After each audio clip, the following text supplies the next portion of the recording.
ओम शांति। आज 6 अप्रैल 2026 के प्यारे बाप दादा के अनमोल मधुर महावाक्य हैं।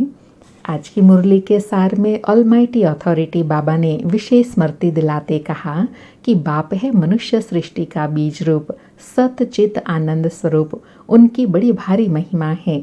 उनके पास यह सब वखर हैं। कौन सा वखर है? ज्ञान, गुण, शक्तियाँ, आनंद, प्रेम, यह सब सामग्री शिव बाबा के पास मिलती है। बाबा कहे कोई के पास दुकान होता है तो वह कहेंगे हमारे दुकान में यह वैरायटी है।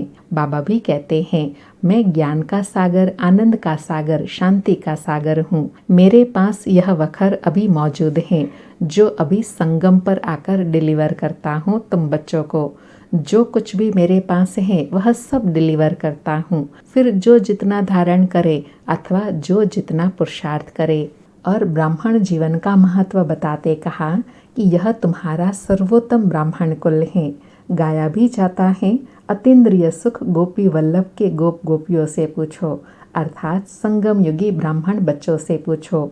बाबा कहे तुमको अब लॉटरी मिलती है। जब कोई चीज़ सहज मिल जाती है तो उसकी इतनी खुशी नहीं होती है, लेकिन बहुत पुरुषार्थ के बाद जब मिलती है तो उसकी बहुत खुशी होती है। जैसे बाबा कहे कोई गरीब साहूकार बन जाते हैं तो कितनी खुशी होती है। तो अब बाबा कहे तुम बच्चों को भी कितनी खुशी होनी चाहिए। जिस पिता को हम इतने जन्म जन्मांतर से याद करते आए वह अभी हमारे सन्मुख है सर्व खजानों से भरपूर करने के लिए। तो बाबा कहे जितना जो पुरुषार्थ करेगा उतना पाएगा। मुख्य बात बाप कहते हैं बच्चे अपने मोस्ट बिलवेड बाप को याद करो। और विशेष कहा कि हम आत्माओं का बाप शिव बाबा हैं। फिर वह शिक्षक भी है, गुरु भी है, सुनार भी है, बैरिस्टर भी है। और साथ में कहा कि शिव बाबा तो कितना बड़ा बैरिस्टर हैं, सबको रावण की जेल से छुड़ाते हैं। और साथ में कहा कि इस समय तुम सभी आत्माएं रावण की शोक वाटिका में हो। बाप आते हैं रावण की जेल से छुड़ाई सर्व को सदगति देने। सुनते हैं प्यारे बाप दादा के मधुर महावाक्य। आज बाबा कहे मीठे बच्चे, बाप के पास जो वखर अर्थात सामान है उसका पूरा ही अंत तुम्हें मिला है। तुम उसे धारण करो और कराओ। बाबा कहे मेरे पास जो भी ज्ञान, गुण, शक्तियों का खजाना है उस सब का अंत अर्थात उसका ज्ञान मैंने तुम बच्चों को दे दिया है। अब उसे धारण करो और कराओ। आज मुरली से प्रश्न है, त्रिकालदर्शी बाप ड्रामा के आदि मध्य अंत को जानते हुए भी कल की बात आज नहीं बताते हैं, क्यों? उत्तर में बाबा कहे, बाप कहते हैं बच्चे अगर मैं पहले से ही बता दूं तो ड्रामा का मजा ही निकल जाए। यह लॉ नहीं कहता। सब कुछ जानते हुए मैं भी ड्रामा के वश हूँ। पहले सुना नहीं सकता, इसलिए क्या होगा तुम उसकी चिंता छोड़ दो। बाबा कहे जो होगा ड्रामा अनुसार होगा। और बाबा साथ में अंडरलाइन भी कराते हैं ना, ड्रामा कल्याणकारी है तो जो होगा कल्याण ही होगा। इसलिए तुम सब चिंताएं छोड़ दो। आज मुरली में गीत बजा, मरना तेरी गली, जीना तेरी गली, मरने के बाद चर्चा भी तेरी गली। ओम शांति। यह है पारलौकिक आत्माओं का बाप। आत्माओं से ही बात करते हैं। उनको बच्चे बच्चे कहने की प्रैक्टिस हो जाती है। भल शरीर बच्चे का है परंतु आत्माएं तो सब बच्चे ही है। हर एक आत्मा वारिस है अर्थात वर्षा लेने की हकदार है। बाप आकर कहते हैं बच्चे तुम हर एक को वर्षा लेने का हक है। बेहद के बाप को बहुत याद करना है, इसमें ही मेहनत है। बाबा कहे वर्षा लेने के अधिकारी सभी हैं, लेकिन वर्षे के अधिकारी बनने की विधि क्या है? याद की, जिसमें ही मेहनत है। बाबा परमधाम से आए हैं हमको पढ़ाने। साधु संत तो अपने घर से आते हैं व कोई गांवड़े से आते हैं। बाबा तो परमधाम से आए हैं हमको पढ़ाने। बाबा नशा भी दिला रहे हैं और अहमियत भी बता रहे हैं कि बाकी मनुष्य तो इसी दुनिया में कहीं न कहीं से आते हैं, लेकिन शिव बाबा हमें पढ़ाने के लिए कितना दूर परम धाम से आते हैं हमारे लिए। बाबा कहे यह किसी को मालूम नहीं है। बेहद का बाप वही पतित पावन गॉडफादर है। उनको ओशन ऑफ नॉलेज भी कहते हैं। अथॉरिटी है ना, कौन सी नॉलेज है? ईश्वरीय नॉलेज। बाबा कहे ओशन ऑफ नॉलेज, ज्ञान का सागर मुझे कहते हैं ना, तो मुझ में कौन सा ज्ञान है? ईश्वरीय ज्ञान। बाप है मनुष्य सृष्टि का बीज रूप, सत चित आनंद स्वरूप। उनकी बड़ी भारी महिमा है। उनके पास यह वखर अर्थात सामग्री है।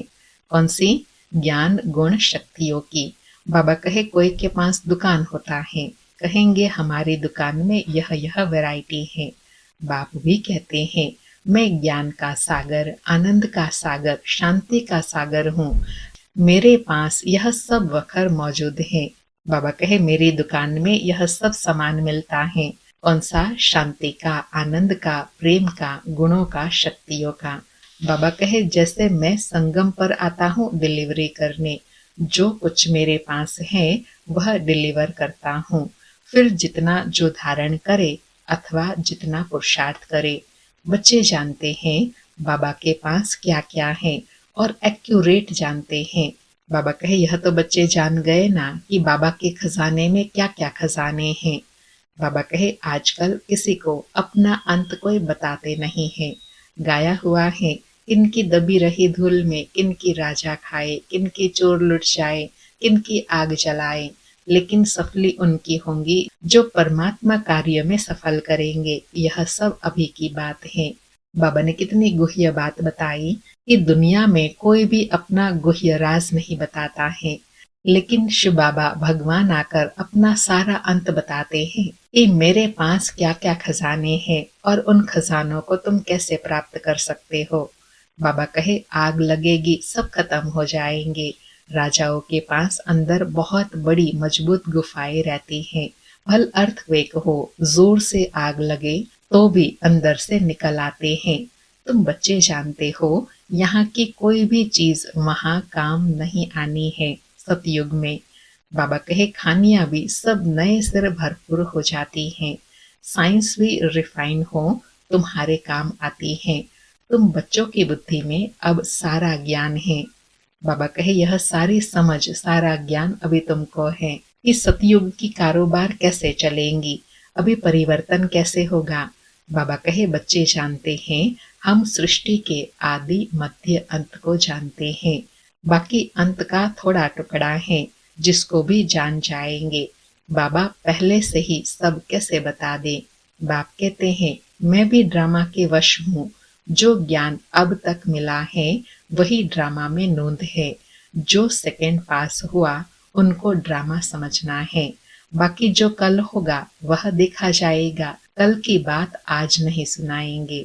बाबा ड्रामा को पक्का करा रहे हैं कि ड्रामा में यह ज्ञान देने का अभी पार्ट है, 84 जन्मों की कहानी बताने का पार्ट है, लेकिन जो थोड़ा सा अंतिम समय का टुकड़ा है वह फिर आगे चलकर तुमको समझ में आता जाएगा। बाबा समय अनुसार बताते रहेंगे। बाबा कहे इस ड्रामा के राज तो मनुष्य समझते नहीं है। कल्प की आयु ही कितनी लंबी चौड़ी लगा दी है।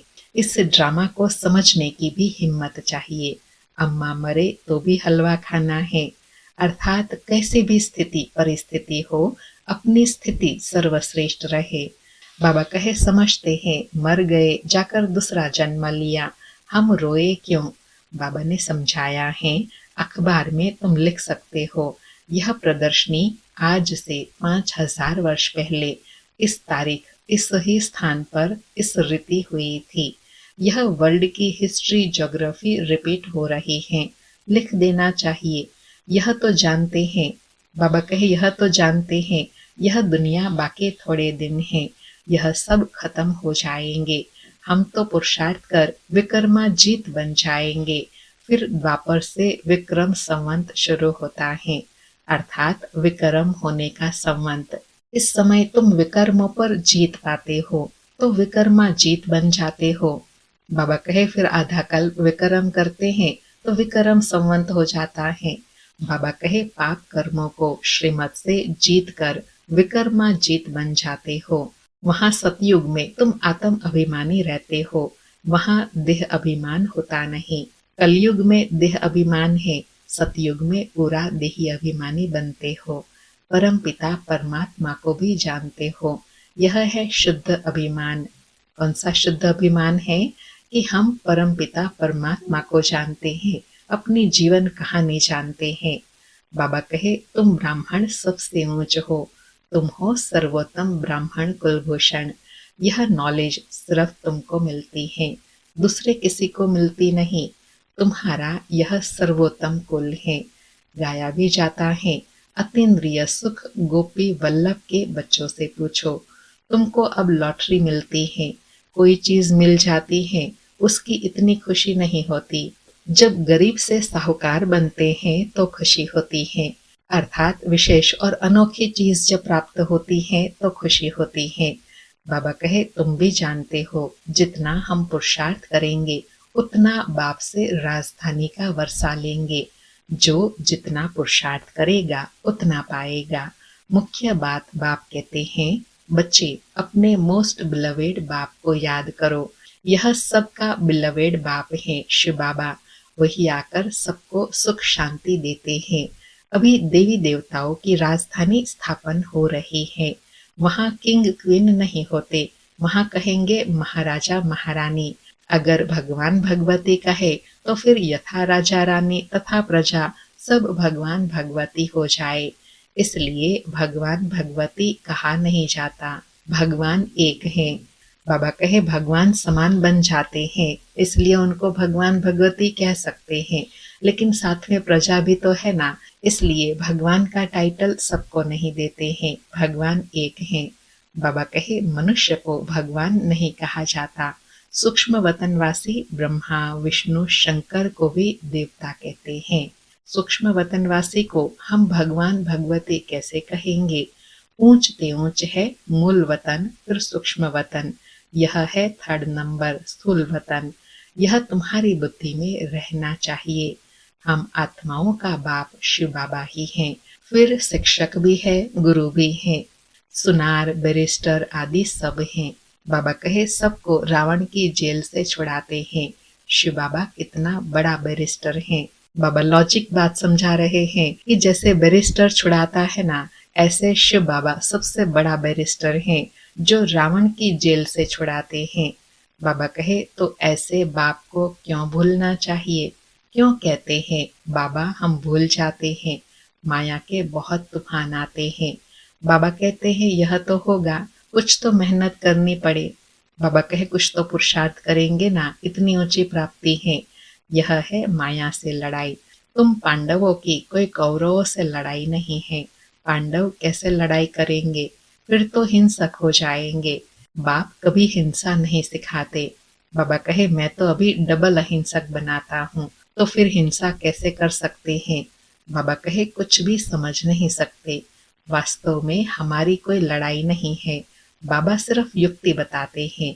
क्या बताते हैं? कि मुझे याद करो, माया का वार नहीं होगा। बाबा कहे, मैं सिर्फ युक्ति बताता हूँ। कौन सी? माया के वार से बचे रहने के लिए। कौन सी युक्ति है? मुझे याद करो, तो सदैव माया के वार से बचे रहेंगे। बाबा कहे, इस पर भी एक कहानी है। पूछा, पहले सुख चाहिए वा दुख? तो बोला सुख। दुख हो न सके सतयुग में। तुम जानते हो, इस समय सभी सीताएं रावण की शोक वाटिका में हैं। यह सारी दुनिया सागर के बीच में लंका है। अभी सब रावण की जेल में पड़े हैं। सर्व की सदगति करने के लिए बाप आए हैं। सब शोक वाटिका में है। स्वर्ग में है सुख, नरक में है दुख। इसको शोक वाटिका कहेंगे। यह है अशोक स्वर्ग। बहुत बड़ा अंतर है। बाबा कहे, अभी के समय और सतयुग के समय में बहुत अंतर है, इसलिए अभी शोक वाटिका कहेंगे, सतयुग को अशोक वाटिका कहेंगे। बाबा कहे, तुम बच्चों को कोशिश कर बाप को याद करना चाहिए, तो खुशी का पारा चढ़ेगा। बाप की राय पर नहीं चलेंगे तो सोतेले ठहरे। अंडरलाइन। बाबा कहे, अगर बाप की राय पर नहीं चलेंगे तो सोतेले ठहरे, फिर प्रजा में चले जाएंगे। मातेले होंगे तो राजधानी में आ जाएंगे। राजधानी में आना चाहते हो तो श्रीमत पर चलना पड़े। श्री कृष्ण की मत नहीं मिलती है, मत है ही दो। कौन सी है दो मत? एक शिव बाबा की मत, दूसरी रावण की मत। बाबा कहे, अभी तुम श्रीमत लेते हो, फिर सतयुग में उसका फल भोगते हो। फिर द्वापर में रावण की मत मिलती है, सब रावण की मत पर असुर बन जाते हैं। तुमको मिलती है ईश्वरीय मत, मत देने वाला एक ही बाप है, वह है ईश्वर। तुम ईश्वरीय मत से कितना पवित्र बनते हो। बाबा इम्पोर्टेंस बता रहे हैं कि मत देने वाला कौन है और मत मिलती क्या है और उस मत से हम बनते क्या हैं। ईश्वर मत देते हैं जिससे हम पवित्र बनते हैं और जिसके आधार से ही विश्व का राज्य भाग्य लेते हैं। बाबा कहे पहला पाप है विषय सागर में गोता खाना। देवताए विषय सागर में गोता नहीं खाएंगे। कहेंगे क्या वहाँ बच्चे नहीं होते हैं? बच्चे क्यों नहीं होते? परंतु वह है ही वाइसलेस दुनिया, संपूर्ण निर्विकारी। तो बाबा कहे वहाँ की कारोबार भी ऐसे निर्विकारी चलेंगी। बाबा कहे वहाँ यह कोई विकार होते नहीं। बाप ने समझाया है देवताएं सिर्फ आत्म अभिमानी है, परमात्मा अभिमानी नहीं है। तुम आत्म अभिमानी भी हो, परमात्मा अभिमानी भी हो। पहले दोनों नहीं थे। अर्थात बाबा कहे सतयुग में आत्म अभिमानी सिर्फ रहते हैं, संगम पर आत्म अभिमानी और परमात्मा अभिमानी होते हैं, लेकिन पहले दोनों नहीं थे। लेकिन द्वापर कलयुग में दोनों नहीं थे। बाबा कहे सतयुग में परमात्मा को नहीं जानते, आत्मा को जानते हैं कि हम आत्मा यह पुराना शरीर छोड़ फिर जाई नया शरीर लेंगी। पहले मालूम पड़ जाता है अब पुराना शरीर छोड़ नया लेना है। बच्चा होता है तो भी पहले से साक्षात्कार हो जाता है। योग बल से तुम सारे विश्व के मालिक बन जाते हो। बाबा स्पष्ट कर रहे हैं कि सतयुग में आत्म अभिमानी कैसे कहा जाता है, क्योंकि वहाँ यह स्मृति व यह अनुभूति रहती है कि हम यह शरीर छोड़ने वाले हैं, अब जाकर हम नया शरीर धारण करेंगे, इसलिए उनको आत्म अभिमानी कहा जाता है। बाबा कहे योग बल से तुम सारे विश्व के मालिक बन जाते हो। तो क्या योग बल से बच्चे नहीं हो सकते? योग बल से कोई भी चीज को तुम पावन बना सकते हो। अंडरलाइन। बाबा कहे नाम ही योग बल है तो उसमें इतनी शक्ति है जो कोई को भी तुम पावन बना सकते हो। चाहे आत्मा है, चाहे प्रकृति के 5 तत्व हैं, पशु प्राणी सबको परिवर्तन कर सकते हो। बाबा कहे परंतु तुम याद भूल जाते हो, कोई को अभ्यास पड़ जाता है। बहुत सन्यासी लोग भी होते हैं जिनको भोजन का कदर रहता है, तो उस समय बहुत मंत्र पढ़कर फिर खाते हैं। तुमको भी परहेज तो बताई है, कुछ भी मांस मदिरा नहीं खाना है। तुम देवता बनते हो ना, देवताएं कभी कीचड़ पट्टी नहीं खाते, तो ऐसा पवित्र बनना है। बाबा भोजन का महत्व बता रहे हैं कि तुम देवता बनते हो तो शुद्ध भोजन ही खाना है। बाप कहते हैं मेरे द्वारा तुम मुझे जानने से सब कुछ जान जाएंगे, फिर जानने का कुछ रहेगा नहीं। बाबा ने कितनी सरल बात बताई कि तुम मुझे जान जाएंगे तो तुम सब कुछ जान जाएंगे और कुछ भी जानने का रहेगा ही नहीं। बाबा कहे सतयुग में फिर पढ़ाई भी और होती है। इस मृत्यु लोक की पढ़ाई का अब अंत है। मृत्यु लोक की सारी कारोबार खत्म हो, फिर अमर लोक की शुरू होंगी। इतना बच्चों को नशा चढ़ना चाहिए। अमर लोक के मालिक थे, तुम बच्चों को अतीन्द्रिय सुख, परम सुख में रहना चाहिए। परम पिता परमात्मा के हम बच्चे हैं अथवा स्टूडेंट हैं। परम पिता परमात्मा हमको अब घर ले जाएंगे। इनको ही परम आनंद कहा जाता है। बाबा साथ में स्पष्ट कर रहे हैं कि परम आनंद व अतीन्द्रिय सुख किसको कहेंगे? जब यह स्मृति और नशा बना रहे कि स्वयं परम पिता परमात्मा भगवान के हम बच्चे हैं अथवा स्टूडेंट हैं, वह हमको अपने साथ घर ले जाएंगे। बाबा कहे सतयुग में यह बातें होती नहीं। यह तुम अभी सुनते हो, इस समय ईश्वरीय फैमिली के हो। अभी का ही गायन है, अतीन्द्रिय सुख गोप गोपियों से पूछो। परम धाम का रहने वाला बाबा आकर हमारा बाप टीचर गुरु बनते हैं। तीनों ही सर्वेंट ठहरे, अर्थात यह तीनों ही संबंध दूसरों को प्राप्ति कराने वाले हैं। बाप बच्चे को प्राप्ति कराते हैं, टीचर स्टूडेंट को प्राप्ति कराते हैं और गुरु शिष्य को प्राप्ति कराते हैं। इसलिए बाबा कहे तीनों संबंध सर्वेंट के रूप में हैं।